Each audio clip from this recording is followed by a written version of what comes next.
baik dah Liverpool. Hai, sorry ganggu. Ha? Ni makanan dah set dah. Oh, ni makanan saya.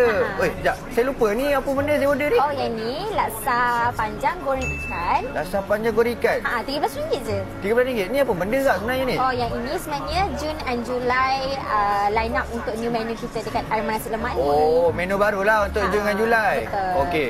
Ni?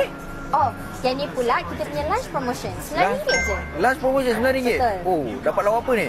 Okey, yang ini kita bagi ayam goreng berempah. Ayam goreng berempah. Yang ni sotong belado. Sotong balado. Oh, ni RM9 kan? Betul. Dari pukul apa ni?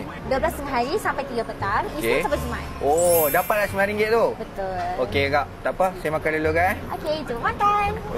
Baiknya menu-menu ni. RM9. Yang ni laksa goreng tak pernah aku. Sambil tengok bola ni kan. Wih! Tu tab aku.